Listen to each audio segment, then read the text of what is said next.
Like होता है हमारा स्टार्टिंग। अच्छा चलिए मैं दोबारा से बताता हूँ आपको। जब हमें किसी फाइल को एक्सेस करना होता है तो सबसे पहले काम ये होता है कि हम उसका पाथ जो है ना वो नोट कर लें। सपोज मैंने उसका फाइल का पाथ जो है फाइल नेम एंड पाथ नाम के एक वेरिएबल में स्टोर कर लिया। अच्छा ये मैंडेटरी स्टेप नहीं है। असल में इसकी जरूरत हमें पड़ती है इसके बाद जब हम इसको फाइल को ओपन करते हैं। तो यहाँ हमें पहले पैरामीटर के तौर पे जो है उसका पाथ कंप्लीट देना होता है, पूरा कंप्लीट पाथ। कंप्लीट पाथ होना जरूरी भी नहीं है। ये मैंने एब्सोल्यूट पाथ दिया हुआ है लेकिन एब्सोल्यूट पाथ होना जरूरी नहीं, बल्कि इसकी कुछ डिटेल्स है मैं अभी आपसे शेयर करता हूँ। इन शॉर्ट ये समझें कि यहाँ पे आपने एक पाथ देना होता है।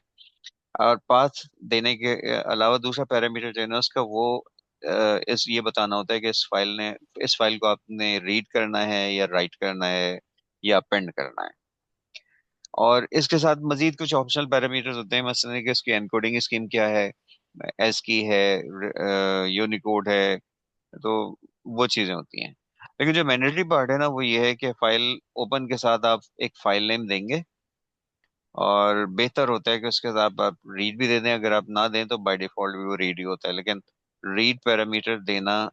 देखिए मैं आप यहाँ करके बताए बजाय इसके कि मैं आपको एक्सपेरिमेंट करवाऊं, जुबानी बताऊं, ये करके देख लें कि अभी अब ये फाइल फिर भी ओपन हो गई। लेकिन अब ये फाइल क्या राइट हो सकती है? देखें रीड तो हो गई।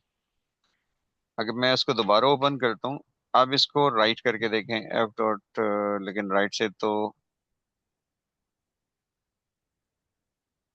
राइट, राइट समथिंग,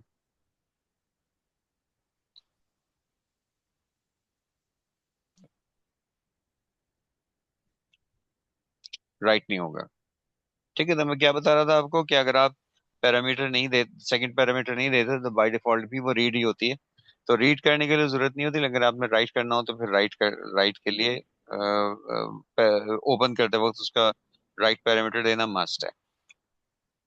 तो सब दो स्टेप्स मैंने आपको अभी बताए कि एक तो फाइल का नेम है, फाइल का नेम स्टोर कर लें किसी वेरिएबल में, और जब ओपन करना हो तो आप इसका पाथ देंगे, और साथ साथ आप ये बता दें कि आपने इसको रीड करना है या राइट करना है या अपेंड करना है।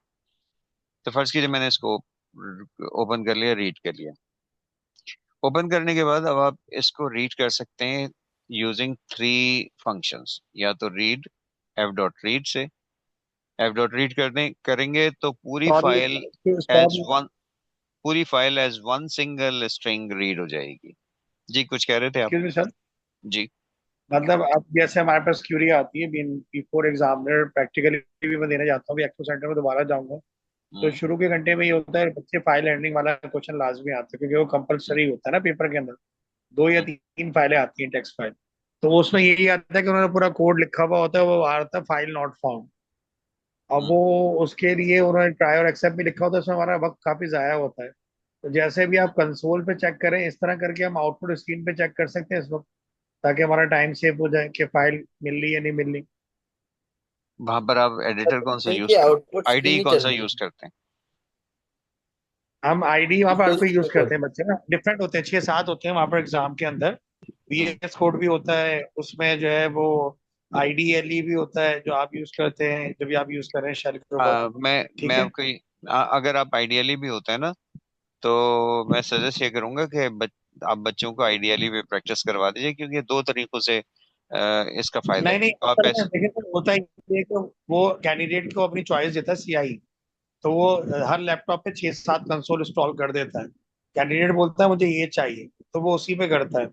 अब एग्जामिनर का काम ये है कि अगर उस पर एग्जीक्यूट नहीं हो रहा है या फाइल को वो रीड नहीं कर रहा, तो वो बच्चे को सपोर्ट करे, क्योंकि इन्विजिलेटर और सुपरवाइजर को तो कोड आता ही नहीं ना, नहीं इसीलिए ये तो एग्जामिनर को रखा है।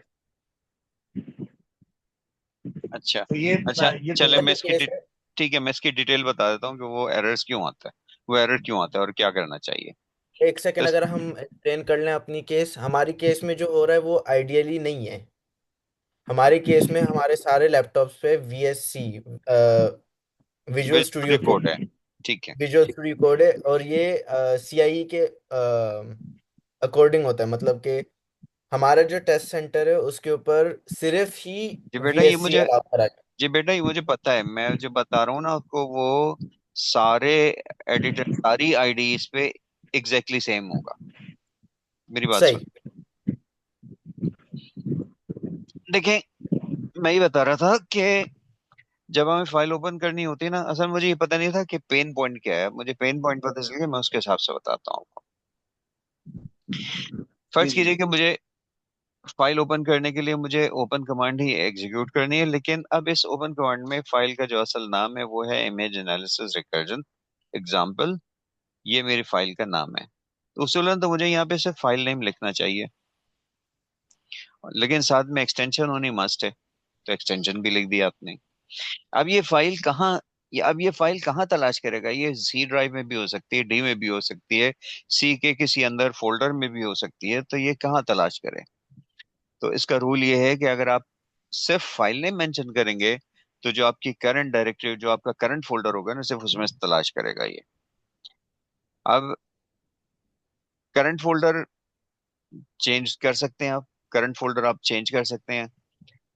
तो अब मेरा करंट फोल्डर है कौन सा? वजह इसके कि आप इन सारे जनरेटर में जाए, मैं आपको आसान तरीका बता दूं, क्योंकि एग्जाम में टाइम कम होता है। एग्जाम में आप ये करें कि उसका एब्सोल्यूट पाथ देख लें कि एब्सोल्यूट पाथ उसका क्या बन रहा है फाइल का। अब एब्सोल्यूट पाथ कैसे देखेंगे? कि आप एक्सप्लोरर पे जाइए, उस फाइल को पॉइंट आउट कीजिए। फॉर एग्जाम्पल मैं कहता हूँ कि ये वाला है। अब राइट क्लिक इसका, करेंगे और एब्सोल्यूट पाथ कॉपी कर लें। जी बिल्कुल बिल्कुल बिल्कुल, अब वो यहाँ पे भी आ रहा होता है वैसे। अगर आपके पास शो हो रहा है तो आप यहाँ पर, जी, आप कोई से भी टेक्स्ट फाइल को आप क्लिक करें, उसका राइट क्लिक करेंगे और उसके अंदर कॉपी पाथ या कुछ ऐसे नाम से होगा, आप उसको कॉपी कर लें और फिर पेस्ट कर दें अपने कोड में। जी यही बिल्कुल, ये हम भी। करते हैं। हाँ जी, हाँ, तो यही हम करते हैं अब। आगे मैं बताता हूँ फिर क्या प्रॉब्लम जी। आती है। तो पहली बात ये है कि आप उसको यहाँ से भी कॉपी कर सकते हैं। आपने यहाँ से कॉपी किया और आइडियली पे जाके आपने पेस्ट कर दिया। ये आइडियली पे शिफ्ट करो, ये आ गए, और आपने ये यहाँ पर पेस्ट किया। लेकिन ये क्या है? पाथ है, लिहाजा आखिर में बैकस्लैश भी होगा और उसके बाद नाम आएगा। तो नाम आपने पहले लिख दिया, नाम और उसका एक्सटेंशन, और ये पाथ आपने वहां से कॉपी करके यहाँ पेस्ट कर दिया। अच्छा, अब पाइथन का रूल, बल्कि पाइथन की अब तो तकरीबन सारी मॉडर्न प्रोग्रामिंग लैंग्वेज का ये रूल है कि जो जो भी स्ट्रिंग में आप जो कुछ भी लिखते हैं ना, वो तो एज इट इज स्टोर हो जाता है, सिवाय उसके कि जो चीज आप बैकस्लैश के साथ लिखते हैं। सर, मेरी दूसरी क्लास शुरू हो रही है, मैं फिर लीव करता हूँ। Thank you. Okay, okay, Allah Hafiz. Allah Hafiz. Fadil, I'll talk to you tomorrow or something about this. Sure. Bye. बस। अच्छा, तो अब मैं आपको बल्कि जो बात मैं कह रहा हूँ वो एक स्ट्रिंग के जरिए बता देता हूँ। फर्ज कीजिए कि मैंने स्ट्रिंग लिया S1 और इसमें जी सर। कुछ चीज टाइप कर दी, फॉर एग्जाम्पल टाइगर। तब इसमें टाइगर स्टोर हो गया। लेकिन अगर मैं लिखूं बैकस्लैश टाइगर, तो फिर क्या होगा? New line. नहीं, न्यू लाइन नहीं होगा। Backslash T is use for tab. तो बेसिकली ठीक है। टैब और IGER डिस्प्ले करेगा।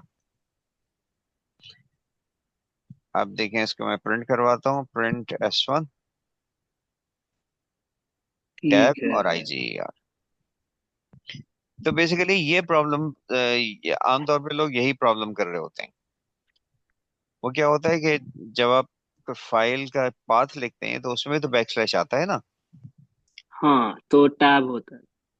नहीं, हर जगह टैब नहीं होता। टैब तो उस वक्त है जब बैकस्लैश के साथ, बैकस्लैश के आगे टी लिखा हो। लेकिन बैकस्लैश एन हो तो वो न्यू लाइन होता है, बैकस्लैश ए हो तो वो ऑडिबल साउंड होता है, बैकस्लैश बी हो तो बैक स्पेस होता है। तो मसलन इस बात को ले लेते हैं, अगर मैं इसको किसी S1 में असाइन कर देता हूँ, let's see, S1 is equals to ये वाला पाथ। हेडसेट है तो।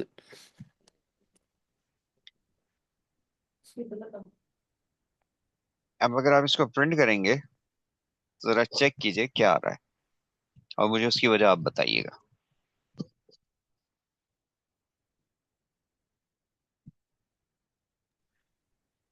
बैक स्लैश ठीक है ही नहीं है, बैक स्लैश ठीक है ही नहीं है, इसलिए ठीक है ये।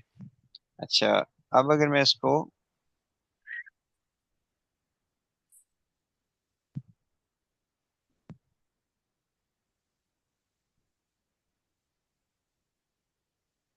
टी बदर होता नाम, अब इसको प्रिंट करते हैं, तो आप तो एक्सपेक्ट कर रहे हैं कि टी बदर तो मेरे फोल्डर का नाम है, लेकिन यहाँ क्या आ रहा जी, है? ये सी बैक स्लैश हो रहा है। ठीक है।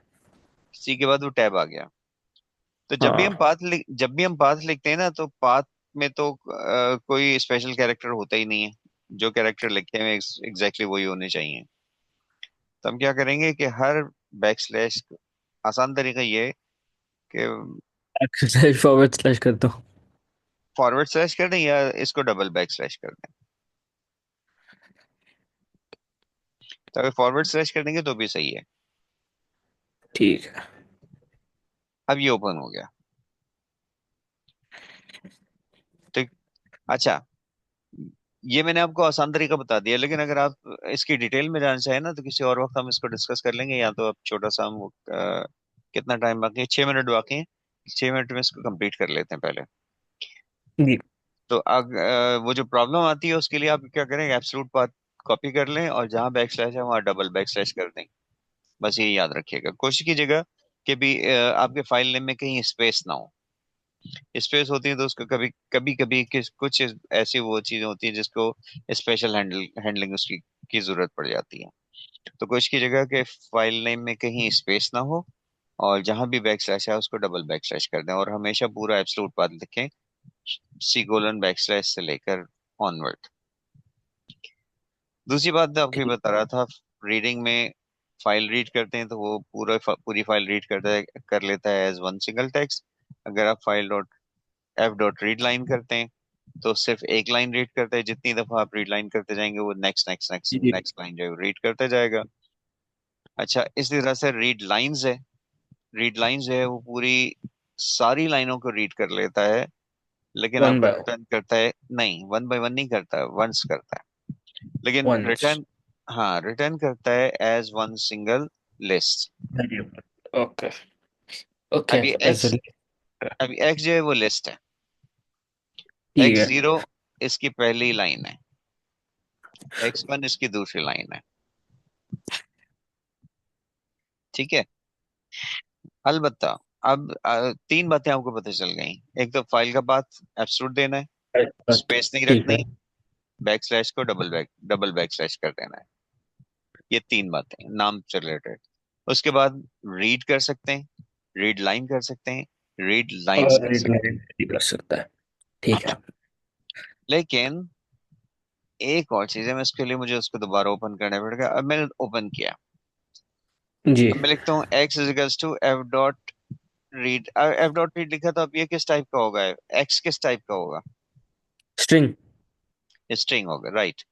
लेकिन अगर हम और स्ट्रिंग में क्या होगा, उस स्ट्रिंग में क्या होगा, पूरी फाइल। इट रीड पूरी फाइल होगा सर। हाँ, लेकिन अगर मैं लिखता हूँ रीड फोर, अब क्या इट होगा, will read the first four lines. First four characters. Characters. ठीक है। ये आ गया फर्स्ट फोर कैरेक्टर्स,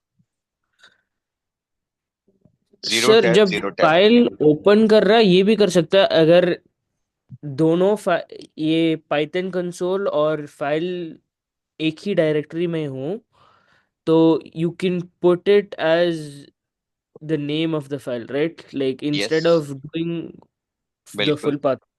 बिल्कुल बिल्कुल।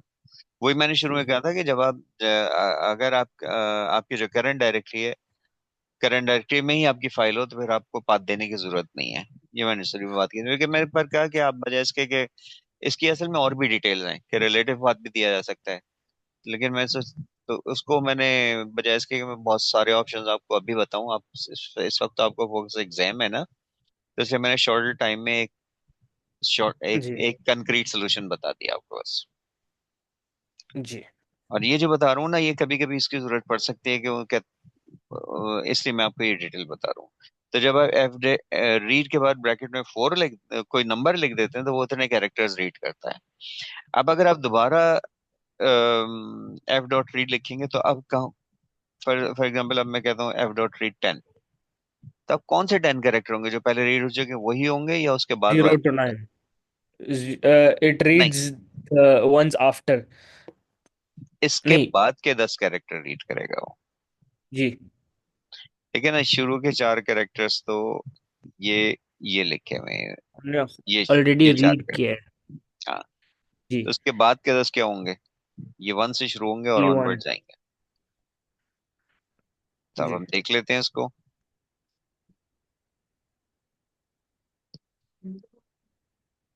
ठीक है, ये 1 से शुरू हुआ। 1 से शुरू हुआ और T पे खत्म हुआ, ठीक है। ठीक है, 10 कैरेक्टर होंगे, मैं काउंट कर लें तो ये पहला, दूसरा, अ, तीसरा, चौथा, पांचवा, ये छठा, 7, 8, 9 और ये 10। ठीक है, ओके। अब मजा ये कि जब ये यहाँ पहुंचेगा और आप लाइन से ज्यादा कैरेक्टर कहेंगे, तो फिर क्या आएगा? एक लाइन में 15 कैरेक्टर्स है ना, 4 आप पहले रीड कर जी चुके थे, तब कर लिए। अब जी, अगर मैं अब नेक्स्ट 10 कैरेक्टर रीड करना हूँ, फिर क्या होगा? तो अक्रॉस द लाइन चला जाएगा या नहीं? देखते हैं। चला जाएगा। अब बैकस्लैश n। जी अच्छा, अभी नहीं गया, सॉरी, इसलिए नहीं गया कि 14 तो वो थे, नंबर्स थे, लेकिन बीच में टैब भी तो है ना, तो टोटल तो 28 हो गए, तो हाँ, अभी तो 24 पे पहुंचा है।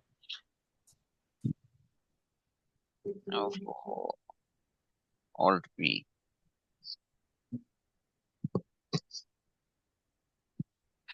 आप देखें, बैकस्लैश n जो है ना, वो इसका पार्ट है। तो जब आप रीड कर रहे होते हैं जी और आप ये या तो पूरी फाइल रीड कर लेंगे, लेकिन अगर आपने नंबर ऑफ कैरेक्टर्स मेंशन कर दिए, तो उतने नंबर ऑफ कैरेक्टर्स मेंशन कर दिए। बैक न्यू लाइन जो है ना, वो भी एक कैरेक्टर ये होता है। बैक इसकी वैल्यू होती है कैरेक्टर, कैरेक्टर और लाइन, न्यू लाइन की शायद 10 होती है, 10 और 13 में से कोई एक होती है। अच्छा, मैं जो आपको